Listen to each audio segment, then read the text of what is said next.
Welcome back. So this video is going to be a little bit different, but it's a topic that's worth discussion.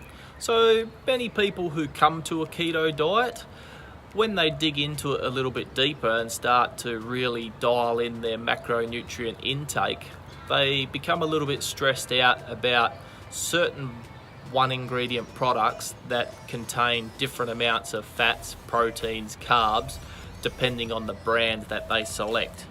Now I've got a couple of examples here. I've got the Pura whipping cream and I've got the Harvey Fresh whipping cream.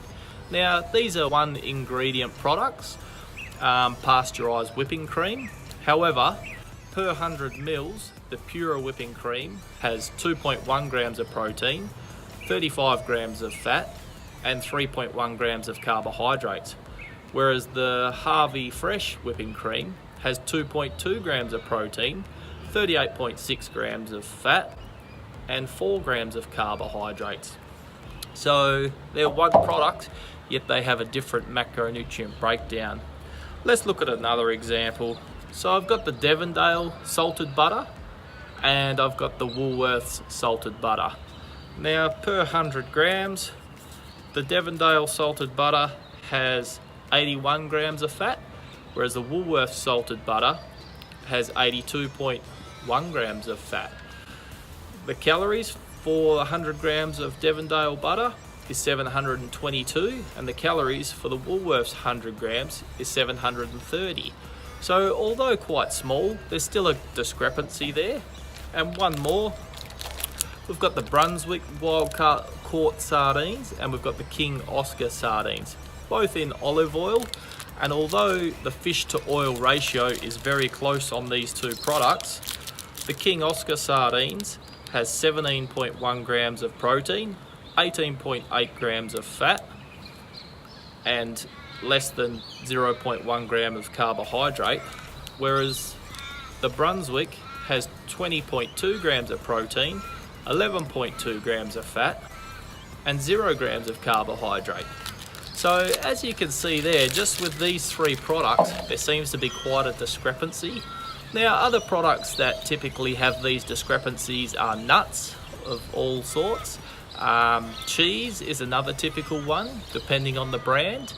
And whether you follow a keto diet or just a standard diet and you check nutrition labels, you'll see across the board that there's many discrepancies. Now, the thing that you need to understand about nutrition labels, they are an average of sorts, and as per law, they're allowed to have a 20% margin of error. So potentially that's why these different brands have a different result on their nutrition panels. So for many people who get caught up in this, it's probably not worth stressing over. I mean, so many people can get great results on a keto diet just following an instinctive keto diet where you keep your carbohydrates as low as you can and focus on real food and fatty cuts of meat, cheese, butter, cream, avocados, olives and the like. However, if you are on either extreme of the end of the keto diet where you're either trying to lose body fat or you're trying to gain weight, and you really track your calories closely, that's when these labels and nutritional information panels can really come into play. Now, through my trial and error, what I've found the best approach for this is to find a product that you like in the brand that you like and just stick with that one brand. So then if you track the calories using that brand's nutritional information, then regardless of whether it's right or wrong, you're using the same set of variables as you move forward. So if you reduce your intake or increase your intake, then you're going to reduce your calories or increase your calories to suit. So the trend will be correct whether or not the actual individual calorie makeup is correct. So that's how I pretty much tackle that problem. Anyway guys, like I always say, it's just a big game of trial and error when it comes to your keto dietary lifestyle, finding what's number one, sustainable for you, and number two, enjoyable and helps you achieve your goals. But anyway guys, that's it for this video. So thanks for watching and I'll see you on the next one.